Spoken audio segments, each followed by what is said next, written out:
télé ce soir, c'est Florian Philippot. Bonsoir. Bonsoir. Vous êtes député européen pour la région Est. La fermeture du site de Belfort pour Alstom devient une affaire d'État. Dans un tweet, vous avez renvoyé tout le monde dos à dos. Union européenne, Macron, Républicain PS, RPS. C'est ce que vous évoquez. Vous parlez d'un État complice qui savait parfaitement ce qui se passait à l'usine de Belfort. C'est exactement ce que dit Arnaud Montebourg aujourd'hui. Vous reconnaissez des points communs avec lui?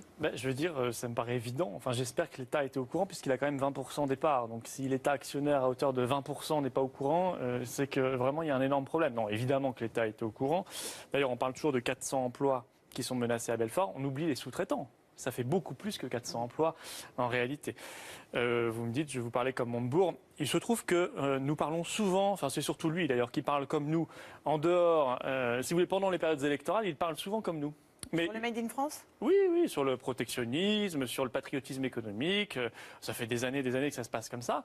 Le problème, c'est que quand Arnaud Montebourg est ministre de l'économie, il fait exactement l'inverse. C'est ce qu'il a fait pendant 2 ans et demi qu'il était ministre de François Hollande, où il n'a pas brillé pour sauver, on le sait, la sidérurgie, notamment Lorraine, et notamment dans cette affaire d'Alstom déjà. Bref, moi je pense que donc lui, il charge Emmanuel Macron. Donc qui a raison dans tout cela? Est-ce que l'État français est vraiment impuissant à sauver ces industries? Mais l'État aujourd'hui... Et quelle est la solution que vous, au Front National, vous proposez? Oui, mais l'État aujourd'hui, il est condamné à être commentateur. Alors on peut tous les 3 mois nous refaire le même spectacle. Il y a eu malheureusement, triste spectacle parce qu'il y a beaucoup d'emplois à la clé. Il y a eu Gandrange, il y a eu Florange, maintenant Alstom, il y en aura d'autres dans 3-4 mois, plus tous les plans dont on ne parle pas. Qu'est-ce qu'on doit faire? Le Front National ferait mieux et quelle solution? Mais le Front National depuis longtemps... En dehors du protectionnisme. Non mais attendez, le Front National dit depuis longtemps il faudrait réserver des marchés publics prioritairement aux entreprises françaises, au Made in France, c'est-à-dire le patriotisme économique. C'est ce que font foule de pays dans le monde, c'est ce qu'on n'a pas le droit de faire à cause des règles de l'Union européenne. Donc est-ce qu'on prend ce sujet à bras-le-corps? Est-ce qu'on se libère de ces règles de l'Union européenne? Ou est-ce qu'on continue à accepter que des entreprises publiques françaises, des marchés publics fassent travailler des emplois étrangers, fassent travailler des entreprises étrangères? Par exemple, quand Alstom a vendu, on en est tous très heureux, des TGV aux États-Unis, on a appris, évidemment, et moi ça ne me choque pas, c'est même logique, que ces TGV allaient être construits aux États-Unis, sur place, parce que c'est de l'argent public américain. Eh bien, il faut qu'on fasse exactement la même chose. 80% ça suffit de se libérer. Ça ne suffit pas de le dire. Il faut se libérer des règles de l'Union européenne. 80% de commandes qui seraient réservées à l'industrie française, c'est ce que propose Arnaud Montebourg. Oui, mais il faut mettre une règle générale où les entreprises françaises, le Made in France, auraient une priorité dans les marchés publics des collectivités locales, comme de l'État et des grandes entreprises publiques, RATP, SNCF, etc. Je crois que c'est la première des choses. En franchissant des règles de la concurrence, des règles européennes. Mais oui, mais alors il faut se poser la question de l'Union européenne. L'Union européenne nous empêche de faire tellement de choses au bénéfice de la réindustrialisation et de l'emploi. Regardez, au Royaume-Uni, la première ministre, Madame Theresa May, a annoncé un plan de réindustrialisation extrêmement ambitieux. Pourquoi elle peut le faire? Pas parce que maintenant, et ce sera de plus en plus le cas dans les mois qui viennent, ils ont les mains libres. Ils ont les mains libres parce qu'ils ont fait le choix du Brexit, qui se passe extraordinairement bien d'ailleurs. Je crois qu'on doit réfléchir à la même solution. Est-ce que vous proposez une nationalisation même partielle d'Alstom? Nous l'avions proposé pour la branche énergie, qui malheureusement a été vendue à General Electric, l'américain, parce que c'est ultra stratégique. Il fallait le faire à l'époque, via la Caisse des dépôts et consignations. On ne se l'interdit pas là pour Alstom Transport. On a déjà 20%, on pourrait passer à 51%, comme d'ailleurs on devrait le faire pour les chantiers navals de Saint-Nazaire, dont on parle moins en ce moment, et qui eux aussi sont menacés du fait du retrait de leurs propriétaires actuels. L'État à 33%, il pourrait passer à 51%. Oui, il ne faut pas s'interdire, même temporairement, que l'État stratège défendre justement les entreprises ultra stratégiques qui sont la source de l'innovation française, de l'industrie française et donc de l'emploi français. Jean-Pierre Chevènement, que vous connaissez bien, ancien élu de Belfort, estime qu'aucun pays ne se laisse dépouiller de son industrie comme la France, que l'Allemagne défend beaucoup mieux son industrie. Là encore, vous êtes d'accord avec lui? Oui, mais bien sûr. Mais l'Allemagne d'ailleurs a un formidable outil pour défendre son industrie et dépecer celle de ses voisins qui s'appelle l'euro. Parce que l'Allemagne bénéficie d'une monnaie sous-évaluée de 15%. Voilà. Si l'Allemagne avait une monnaie nationale, elle serait surévaluée de 15% par rapport à l'euro. C'est ce que nous dit le FMI tout récemment. Donc l'Allemagne, en permanence, gagne 15% de compétitivité.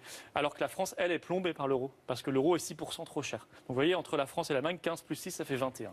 On a un déficit de compétitivité de 21 points, 21% par rapport à l'Allemagne, en permanence. Rien qu'à cause de l'euro. Là aussi, ça pose la question de la monnaie nationale. De toute façon, ces questions-là, on va y venir. Moi, j'aimerais qu'on y vienne structurer le débat avant que toutes les usines françaises aient disparu. Ça serait quand même mieux. Parce que là, on est en train de voir l'hémorragie industrielle se profiler et se produire sous nos yeux, et on ne réagit pas, on ne fait que commenter, comme le font Sarkozy, Hollande et les autres. Marine Le Pen, élue en 2017, hypothèse, de combien de temps a-t-elle besoin pour sauver les usines et l'industrie française? Elle a besoin de retrouver la liberté française, l'indépendance française, et donc de faire ce référendum sur notre appartenance à l'Union européenne. Si nous n'avons pas cette indépendance, cette capacité d'agir, on sera comme les autres.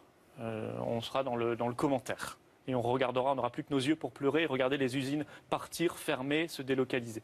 On ne veut pas être dans ce mensonge-là. Donc on doit avoir des outils pour agir, des outils qui sont des frontières économiques, une monnaie nationale, une capacité de patriotisme économique et soutenir nos PME, soutenir massivement nos PME. Il faut utiliser pour cela la fiscalité pour les aider justement en les accablant moins de taxes, d'impôts et de charges. Les baisses de charges sur les entreprises proposées par François Hollande n'ont pas suffi à relancer la compétitivité? Parce qu'elles étaient mal réparties, parce qu'elles étaient faibles et parce qu'elles ont bénéficié, elles ont parfois été captées par des grandes entreprises, alors que ce sont nos PME qu'il faut aider prioritairement par un impôt progressif.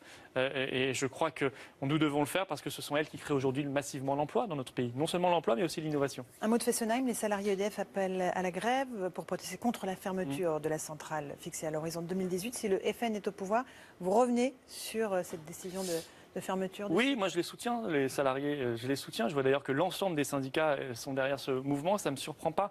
C'est une décision, la fermeture là, précipitée, est une décision qui est économiquement, socialement et écologiquement absurde. Voilà, absurde. D'abord, l'autorité de sûreté nucléaire avait ajouté 10 ans de vie à Fessenheim. Il ne faut pas sacraliser les durées de vie qu'on a fixées il y a 30 ans. Parce qu'à l'époque, on n'avait pas toutes les mêmes connaissances technologiques sur le nucléaire. C'était à l'époque des durées de vie assez arbitraires. Aujourd'hui, l'innovation a progressé. Et puis là-bas, si vous voulez, il y a 850 emplois directs, il y a 250 sous-traitants. Ça fait 1100 emplois à minima au total. Donc on ne peut pas se permettre ce saccage économique et social. Par ailleurs, par quoi on le remplacerait là? Par les centrales à charbon, comme en Allemagne? C'est une source de pollution épouvantable. Voilà. Très souvent, quand il y a des nuages de pollution qui viennent en France, en Île-de-France et ailleurs, ça vient très souvent d'Allemagne, parce que l'Allemagne produit massivement du charbon. Je ne crois pas que ce soit une source de progrès, au contraire. Puis moi, je pense à l'indépendance française. Voilà, le nucléaire, c'est un savoir-faire merveilleux de la France qu'il faut sécuriser, donc il faut investir dans la sécurité nucléaire, ça c'est évident, mais on ne doit pas le brader ou s'en débarrasser pour des raisons idéologiques. L'autre dossier brûlant sur le bureau du gouvernement, c'est le plan pour accueillir les migrants qui ressortent du droit d'asile à Calais. 12 000 places d'hébergement seront créées d'ici la fin de l'année. Vous êtes conseiller régional. Est-ce que vous allez vous opposer au redéploiement de ces migrants dans votre région? Je l'ai déjà fait pendant la campagne des régionales. J'étais allé dans des petits villages ou des villes un peu plus importantes qui devaient accueillir des migrants. J'y ai vu des habitants très souvent opposés. Par contre, j'y ai vu des maires. Alors là, PS, UDI, Républicains, d'accord, favorables à cet accueil de migrants. Et pourquoi? Je ne sais pas. Par idéologie ou par peur du non politiquement correct ou du politiquement incorrect. Alors que moi, quand je vois aujourd'hui, honnêtement, pendant les primaires UMP, des responsables nationaux UMP qui s'insurgent de cette décision, alors que leurs maires sur le terrain ont soutenu, alors qu'eux-mêmes ont voté les quotas de migrants au Parlement européen il y a quelques mois, j'y étais parce que nous on a voté contre, je trouve qu'on est dans franchement, au minimum la tromperie des électeurs et peut-être même l'imposture. Bien sûr qu'il faut s'y opposer parce que c'est sans fin. Là, ce sont du droit d'asile. On parle du droit d'asile. On ne parle pas des réfugiés. Ce sont des demandeurs d'asile. On ne sait même pas s'ils seront réfugiés, mais c'est sans fin parce que Calais ne cesse de se remplir de nouveaux migrants. Donc en réalité, on va en permanence faire des plans de dispersion des migrants et on va les disperser de plus en plus dans des villes et des villages qui seront de plus en plus nombreux et de plus en plus saturés. On va créer des problèmes d'organisation dans ces villes, dans ces villages, c'est évident, avec les commerçants, avec les riverains. On va créer des petites jungles partout. Et puis, on va renforcer... Ce sera dans des bâtiments de l'État encadrés. Oui, c'est ce que ça devait être au départ à Calais. Puis on voit comment ça a évolué. Parfois, c'est complètement... À Calais, ça n'a jamais été le cas. Oui, on a essayé, il y a eu Sangatte, on a essayé de faire plein de choses. Et puis finalement, aujourd'hui, on se trouve dans un énorme bidonville. On en voit d'autres surgir en Île-de-France et ailleurs. Donc c'est hors contrôle. Aujourd'hui, cette année, on nous parle de 100 000 demandeurs d'asile en France. Voilà, ce chiffre avait déjà augmenté de 75% sous Sarkozy, il continue d'augmenter sous Hollande. Et puis il y a un troisième risque très important, c'est qu'on on va accroître l'imprégnation islamiste dans notre pays. Moi je suis désolé, mais parmi ces migrants, qui nous dit qu'il n'y a pas de nouveaux soldats de Daesh, de l'État islamique infiltrés, comme ces 5 peut-être syrien, on nous dit étranger, on ne sait pas la nationalité, arrêté à Paris aujourd'hui parce qu'il voulait se procurer des armes lourdes, comme ces 3 réfugiés syriens arrêtés avant-hier en Allemagne parce qu'ils étaient en lien avec les attentats de Paris et qu'ils faisaient partie de cette vague de migrants et de réfugiés. On sait qu'il y a des soldats de Daesh infiltrés, des djihadistes. On sait aussi qu'il y a des adolescents français, un 3e a été arrêté à Paris la semaine dernière, qui était soupçonné de vouloir commettre des attentats. Là, on ne parle pas de réfugiés, on ne parle pas de migrants, on parle d'adolescents français radicalisés sur Internet. C'est ce que j'appelle l'imprégnation islamiste. Ça n'a rien à voir avec le phénomène des migrants. Oui, mais attendez, plus on fait venir de djihadistes, d'islamistes, plus on crée du prosélytisme, plus des personnes plus faibles psychologiquement même, comme des jeunes ou comme d'autres, vont se laisser enfermer dans ce prosélytisme, vont se laisser enfermer dans cette propagande islamiste et vont tomber dans ce piège mortel pour eux et pour les autres.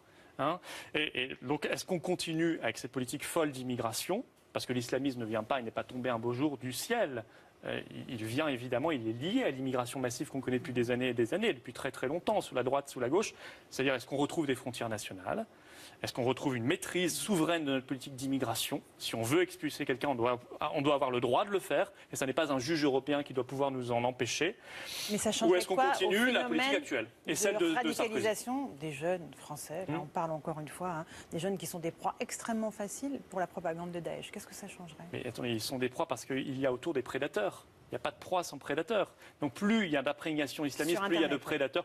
Oui, enfin, écoutez, quand ça se fait que sur Internet, moi je ne crois pas à la théorie, en tout cas ça doit être très rare, de l'auto-radicalisation sur Internet. Il y a souvent, très souvent, comme on nous avait expliqué qu'il y avait des loups solitaires, très souvent il y a des réseaux, il y a une mosquée radicale, il y a un prêcheur de haine qu'on appelle imam, mais qui devrait tout simplement être expulsé de France parce qu'on n'a pas fait le tri entre les imams qui peuvent rester en France parce qu'il n'y a pas de problème et ceux qui sont des prêcheurs de haine. On n'a pas fait le tri dans les mosquées entre celles qui peuvent rester ouvertes et ceux qu'il faut fermer parce qu'elles sont radicales, parce qu'elles sont salafistes.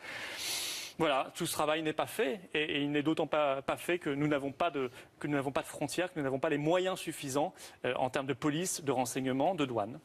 Ce week-end, vous serez aux universités d'été du FN à Fréjus. C'est ça. J'imagine que ce sera un des thèmes qui seront abordés par Marine Le Pen. Oui, forcément. Au même moment, les universités de la Manif pour tous vont se tenir. Il y a un sondage aujourd'hui intéressant dans Le Monde qui révèle que 62% des Français sont opposés à l'abrogation de la loi sur le mariage pour tous et que de plus en plus d'entre eux accepteraient une législation en faveur de la PMA pour les couples de femmes homosexuelles. Il y a un vrai changement dans l'opinion que vous avez noté. Est-ce que pour vous, ce sujet de l'abrogation de la loi sur le mariage pour tous est toujours aussi anecdotique ? Vous aviez comparé ça, je me rappelle, à la culture du bonsaï. Je crois que ce n'est pas une question prioritaire pour les Français aujourd'hui. On parlait des attentats auparavant, on a parlé du chômage, on parlait d'Alstom. Je crois que ce sont des questions qui saisissent beaucoup plus les Français, même les familles. Je veux dire, nous, on est favorables à une vraie politique familiale. Je crois que les familles, quand elles se lèvent le matin, elles pensent à la crèche. Comment faire pour avoir une place de crèche, c'est très concret. Comment faire quand le gamin a 17-18 ans qui part faire des études dans la grande ville ou à Paris pour lui payer un logement étudiant alors que ça coûte affreusement cher? Comment faire face à des allocations familiales qui sont reniées par la politique d'austérité? Donc ça, c'est pas un sujet. Comment faire pour le logement? Toujours. Non, mais je respecte bien sûr ceux qui sont mobilisés là-dessus, mais je pense que ce n'est pas du tout un sujet aujourd'hui prioritaire. Et vous connaissez notre position, c'est le remplacement par un PACS amélioré, ce qui est une revendication également majoritaire. Ce n'est pas la position de Marion Maréchal Le Pen qui fait partie. Si, c'est sa position, c'est la position du mouvement qu'on a voté à l'unanimité en bureau politique. Elle sera dans la manifestation de la Manif pour tous? Je ne sais pas, je ne crois pas, je crois que non. Enfin, il faut vérifier. D'accord. Donc ce changement dans l'opinion, vous le notez, mais vous estimez que ça n'a rien de prioritaire aujourd'hui? Non, moi j'ai toujours estimé, et nous avons largement, si vous voulez, fait l'analyse, que les sujets de société très souvent sont lancés pour faire diversion. C'est-à-dire qu'on essaie de gagner du temps, d'essayer de recréer du clivage, pour ne pas évoquer la question de l'immigration, de l'islamisme, la question de l'Union européenne, la question du chômage. Voilà, je crois que l'analyse, elle a été faite. Et je dis vraie politique nataliste, vraie politique familiale, mais aller sur les préoccupations premières, là, essentielles des familles françaises, qui sont la revendication de la priorité nationale, la revendication de l'aide au logement, l'aide à la crèche, l'aide dans toutes l'aide aux allocations familiales qui ont été reniées par la politique d'austérité. Je crois que ce sont des sujets absolument essentiels aujourd'hui pour les familles françaises. Merci Florian Philippot d'être venu ce soir sur ETV. Dans un instant, la météo et le journal.